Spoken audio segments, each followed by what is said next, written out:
Minhas perguntas, no primeiro momento, presidente, serão relacionadas à questão daquilo que a gente vem investigando nesse primeiro momento da CPI. É bom lembrar que ainda é o primeiro momento, a primeira fase da CPI, porque, no meu entendimento, na minha compreensão, ainda virão outras duas fases. E essa primeira fase, como eu disse na última reunião, ela já nos concede uma robustez de provas para indiciamentos, pedidos de prisão e por aí vai. Analisando, senhor Tiago, as inexigibilidades, nos deparamos com prestadores de serviço que enviaram suas propostas para pessoas estranhas, vou repetir, pessoas estranhas no quadro de colaboradores da CEMIG e que, ao final, foram contratados pela companhia. Exemplo. O escritório França Nunes enviou sua proposta para o escritório Tomás Bastos e, ao final, esse foi contratado pela CEMIG. A Kroll enviou sua proposta para o escritório Sampaio Ferraz e, ao final, foi contratado pela CEMIG. A ESEC, famosa ESEC, enviou sua proposta para o senhor Evandro Negrão, secretário do Partido Novo, e, ao final, foi contratado pela CEMIG. Como que o senhor interpreta isso? Pessoas externas à CEMIG podem colher propostas de prestadores e autorizarem o início do serviço? Há alguma previsão legal ou norma interna que sustenta essa prática? Deputado, a respeito dessas contratações, como eu não participei do processo, eu entendo que eu devo guardar o dever de sigilo. Respeito o dever de sigilo, doutor. Então, continua aqui.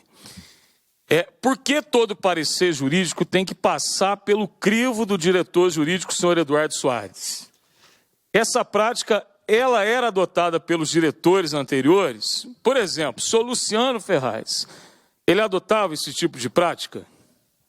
Não, essa prática foi instituída pelo atual diretor jurídico. Seria essa prática, então, o motivo dessas discordâncias que levaram o senhor a perder o seu cargo e perder a sua função na CEMIG? Não tenho essa informação, deputado. Na sua opinião?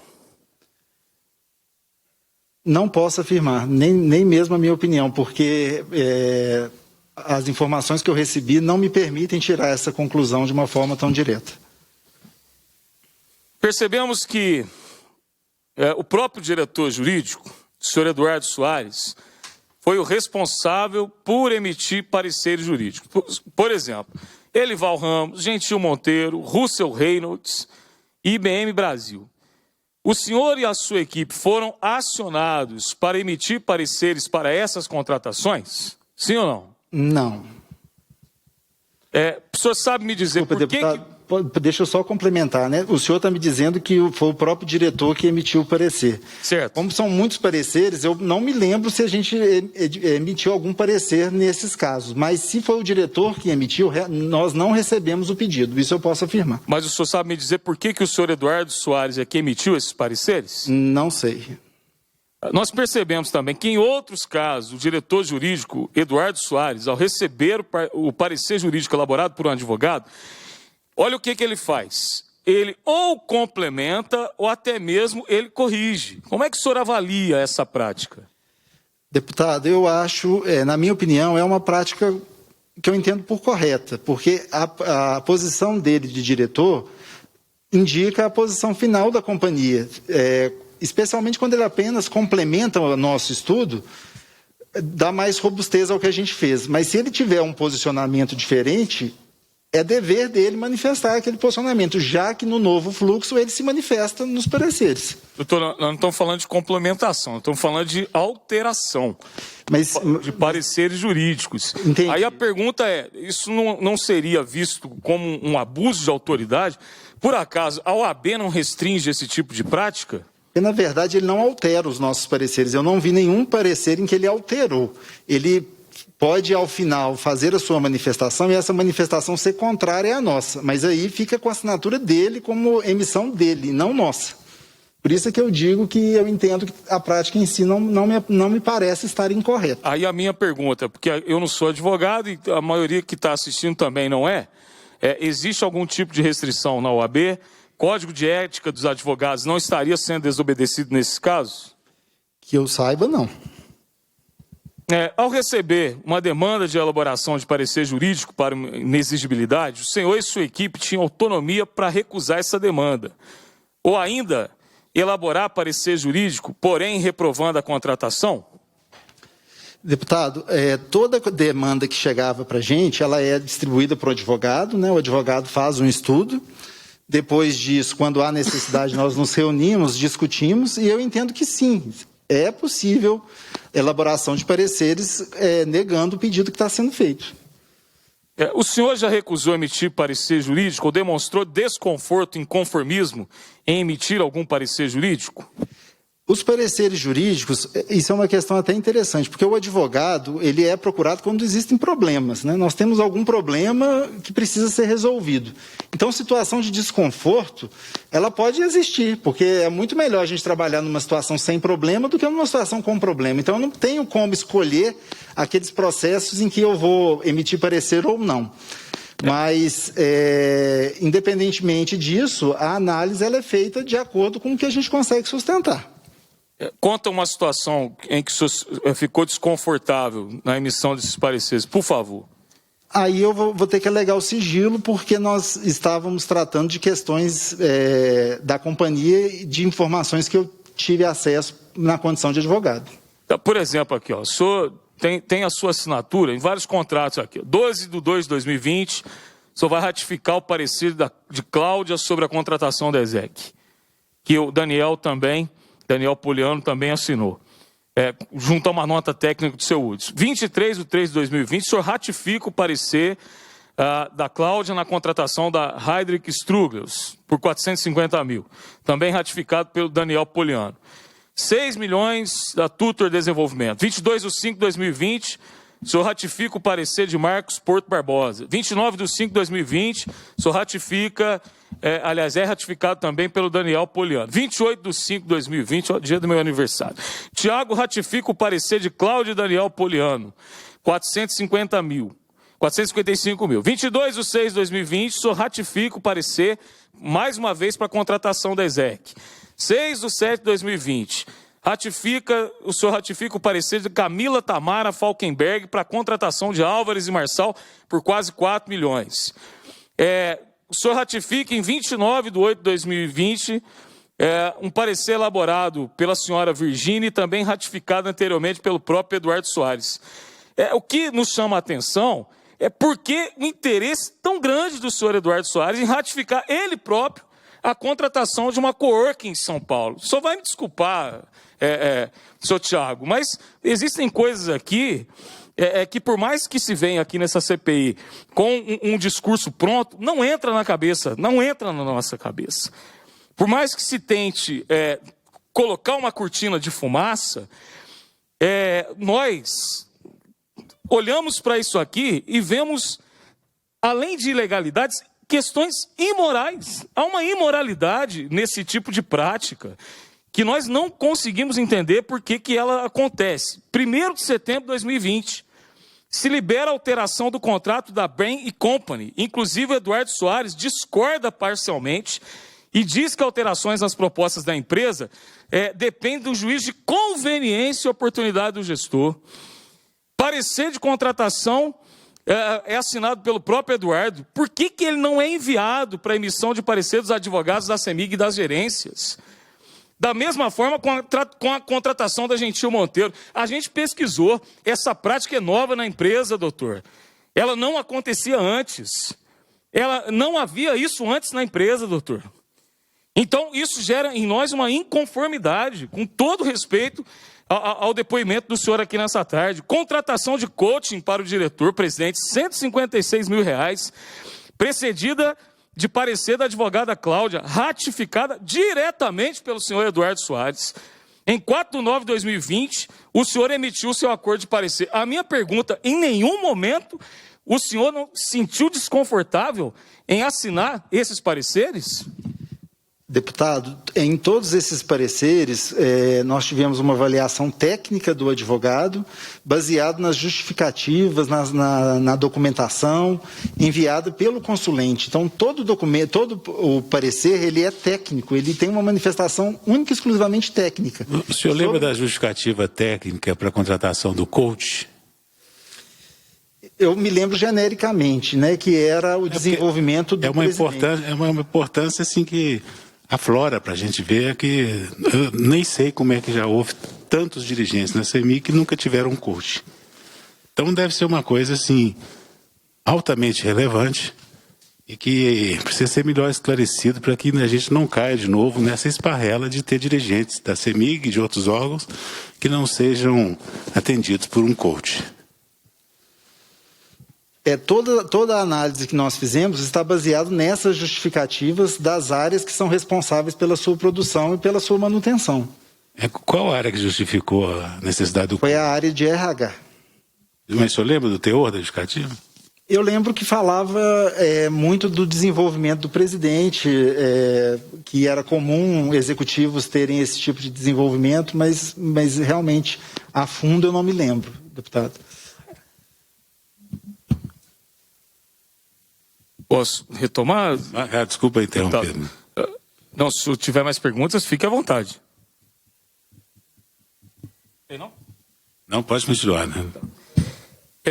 Depoente, senhor Tiago, depoente Daniel Poliano Godoy informou essa CPI no dia 3/12 de 2020, quando ainda ocupava o cargo de gerente de direito administrativo, encontrou sob sua mesa um formulário da empresa Kroll, dando conta da extração de dados do computador que ele utilizava na empresa. A estação de trabalho do senhor também foi interceptada?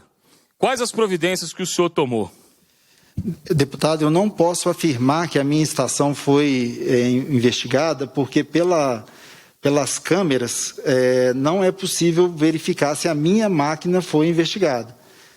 Então, eu não posso afirmar que ela realmente foi investigada pela Kroll. Mas o senhor não procurou saber, não?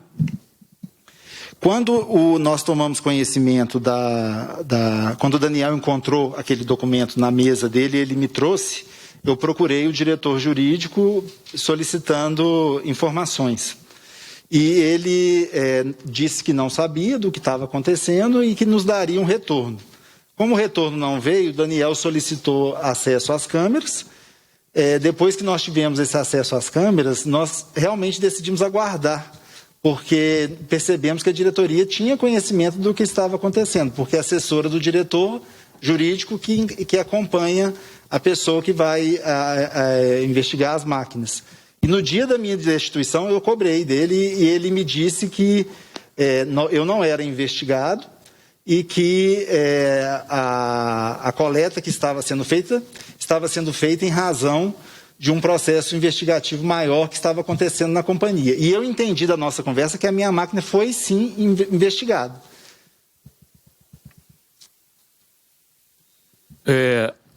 O senhor poderia repetir essa última frase, por favor? Eu entendi da nossa conversa, quando ele me disse que a investigação era maior e envolvia a área de suprimentos, eu entendi que a minha máquina também foi investigada. O senhor procurou o senhor Eduardo Soares, que informou que desconhecia o trabalho da Kroll na empresa. O senhor confirma isso? Sim, naquele primeiro momento, sim. O senhor Eduardo, então, informou que não conhecia os trabalhos da Kroll. Então, uma outra pergunta por conta da sua resposta, doutor. A senhora Virgínia Kishmaier, que está aqui, acompanhou o funcionário da Kroll na execução da interceptação. Ela é assessora do senhor Eduardo Soares. Além disso, a PD e o contrato da Kroll foram assinados pelo senhor Eduardo Soares. Portanto, tudo leva a crer que o senhor Eduardo Soares tinha, sim, informações a respeito dos trabalhos da Kroll. Na avaliação do senhor, por que o senhor Eduardo Soares mentiu para o senhor ao informar que não sabia dos trabalhos da Kroll? Eu entendo que os trabalhos da Kroll naquele momento estavam ainda sob um sigilo maior e que ele entendeu por bem não comentar comigo sobre o assunto. Um sigilo maior sem contrato, né? Que é bom lembrar sempre que esse sigilo maior de uma empresa que estava operando dentro da CEMIG sem ter assinado o contrato naquele momento. Existe uma comissão de ética na CEMIG, doutor? Existe. O senhor sabe informar se essa interpretação, essa interceptação da CROL foi ou está sendo investigada pela Comissão de Ética? Não sei.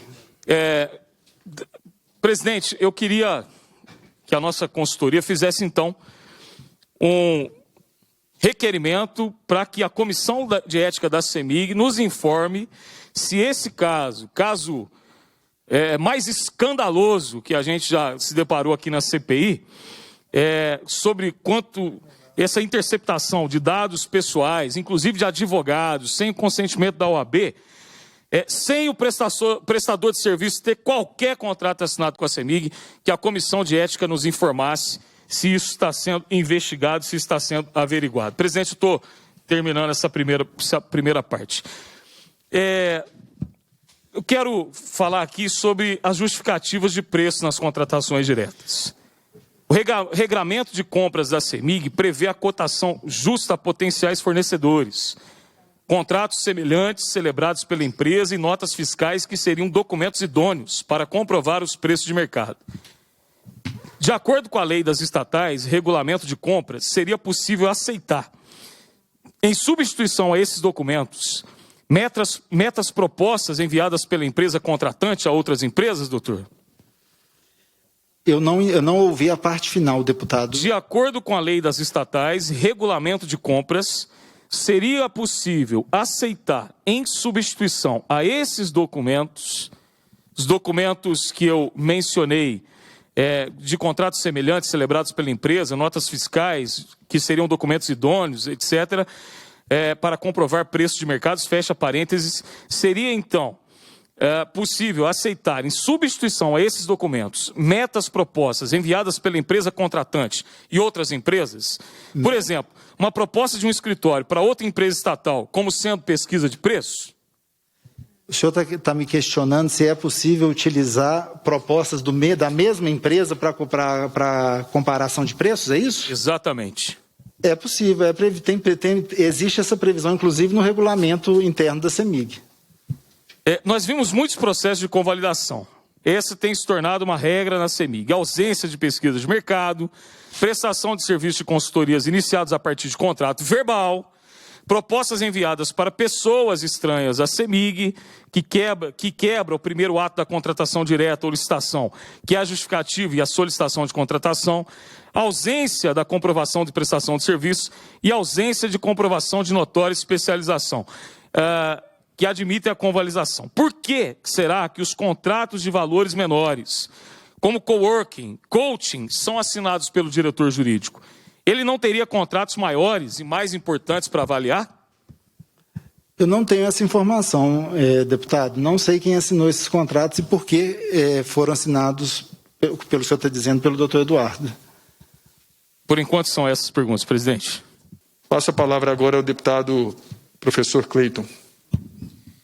Presidente, eu agradeço e brilhante a sua posição de solicitar à OAB que ela nos preste contas em relação se ela está protegendo o sigilo dos seus filiados que foram vítimas de arapongagem, que é, na linguagem militar, espionagem, da mais baixa espionagem que nós poderíamos acompanhar numa empresa tão grande quanto a CEMIG. Acho também que o nobre deputado Sávio Souza Cruz, ele foi cirúrgico, perfeito nas suas considerações acerca daquilo que nos intriga, daquilo que nos leva a esse questionamento. Eu queria só reforçar que se tornou uma prática da empresa afastar de cargos pontuais aqueles que incomodavam ou que tinham, deputado Sávio Souza Cruz, divergências de ideias.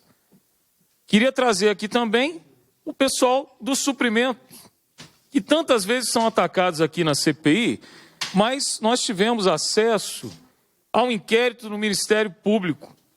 E as acusações sobre o pessoal de suprimentos é uma acusação ridícula. Inclusive, o senhor Leandro, presidente, ele disponibilizou os e-mails que eram enviados pelo seu Eduardo Soares a ele. E-mails que demonstram assédio moral, e-mails que demonstram que a postura daqueles que de fato amam a CEMIG era uma postura diferente dessa gente que veio, e aí, me desculpe fazer juízo de valor, para implodir a empresa. É por isso, doutor Daniel, aliás, doutor Tiago, perdão, e aí, corroborando as palavras do presidente, antes do senhor chegar aqui, e agora confirmado pelo chat da Assembleia, a admiração que o senhor tem dentro da empresa é enorme. O respeito que o senhor tem dentro da empresa é enorme. Por isso, de todo o meu coração, eu desejo que o senhor possa retornar para a empresa de cabeça erguida, para olhar para os seus colegas que amam a CEMIG como o senhor, diferentemente de alguns que passaram por aqui, que eu teria vergonha de voltar para a companhia, por não terem coragem de fato, colocarem aqui, no âmbito dessa comissão parlamentar de inquérito, aquilo que está acontecendo na nossa companhia. Essas pessoas que estão lá hoje, elas vão passar. Elas não ficarão. Elas vieram com o intuito, com o propósito, mas elas vão passar. O que vai ficar é esse maior patrimônio, que são aqueles servidores que, como tantas vezes, presidente, eu perguntei aqui, tem um vínculo de amor com essa companhia que nos dá gosto de lutar para que a mesma ela possa ser gerenciada por quem tem compromisso, de fato, com o povo mineiro. Obrigado.